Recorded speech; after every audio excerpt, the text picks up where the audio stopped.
ക്ലാസ്സിൽ ഒരാഴ്ച ഈ കുട്ടികളോടൊപ്പം ഒരാഴ്ച ഞാൻ സ്പെൻഡ് ചെയ്തു. ക്ലാസ്, പ്രാക്ടിക്കൽ, ഷൂട്ട് എല്ലാം. ഒരു മീഡിയ സ്കൂളിൽ അല്ലെങ്കിൽ മീഡിയ കോളേജിൽ നമ്മൾ ക്ലാസ് എടുക്കുമ്പോൾ എപ്പോഴും നമ്മുടെ എനർജി എന്ന് പറയുന്നത് ക്ലാസ്സിൽ ഇപ്പം എപ്പോഴും പ്രാക്ടിക്കലായി വർക്ക് ചെയ്തുകൊണ്ടിരിക്കുന്നത് നമുക്ക് ക്ലാസ് എടുക്കുന്നത് എപ്പോഴും ആ എനർജി കീപ്പ് ചെയ്ത് പോയാൽ മാത്രമേ നമ്മളിൽ നിന്നൊരു ഔട്ട് പുറത്തേക്ക് വരുള്ളൂ.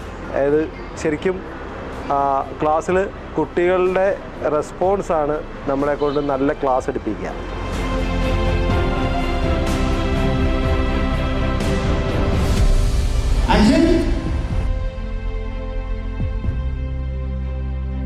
We are very thankful to Sanil sir that how he motivates us while we are doing the shooting.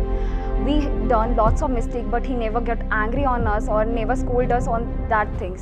He always motivate us to do better and better. He is a perfectionist, I can say that.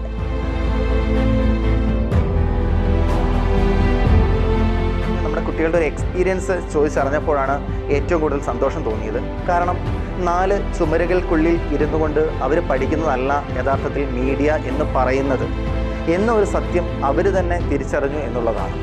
ആ ദിവസത്തെ അങ്ങോട്ടും ഇങ്ങോട്ടുള്ള കുറേ അലച്ചിലുകൾ, അല്ലെങ്കിൽ പല കാര്യങ്ങളുടെ പേരുകൾ പഠിക്കൽ, പല കാര്യങ്ങൾ എടുക്കൽ, അത് ഏത് രീതിയിൽ പ്ലാൻ ചെയ്യണമെന്ന് തീരുമാനിക്കൽ, എല്ലാവരെയും കൂടെ കൂട്ടുന്ന ആ ഒരു പ്രോസസ്സ്, അങ്ങനെ നീണ്ട ഒരു യത്നം തന്നെയായിരുന്നു ശരിക്കും ആ 6 ദിവസം കൊണ്ട് നമ്മുടെ കോളേജിൽ നടന്നത്.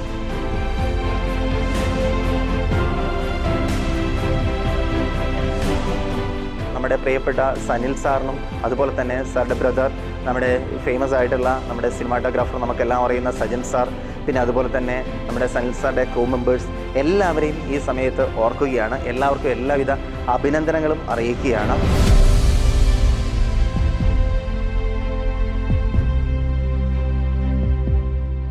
രണ്ട് ദിവസമായിട്ട് ഇപ്പോൾ ഇവിടെ ഞങ്ങൾ ഡിംസിൻ്റെ കുറച്ച് പ്രാക്ടിക്കൽ വർക്കുകളൊക്കെ ആയിട്ട് കുട്ടികളുമായിട്ട് ഇൻട്രാക്ട് ചെയ്യായിരുന്നു.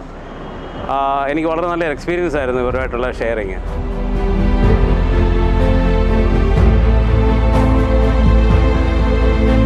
ആഡ് ഫിലിം മേക്കിംഗ് എന്താണ്, എങ്ങനെയൊക്കെയാണ് എന്ന് കറക്റ്റായിട്ട് സാറ് നമുക്ക് ക്ലിയർ ചെയ്തിട്ടുണ്ട്.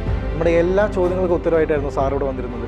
അതുപോലെ തന്നെ ഏത് കാര്യത്തിൽ നമ്മളൊരു സംശയം ചോദിച്ചു കഴിഞ്ഞാലും സാർ അതിന് കറക്റ്റായിട്ടുള്ളൊരു ഉത്തരം നമുക്ക് തരാൻ സാർ റെഡിയായിരുന്നു.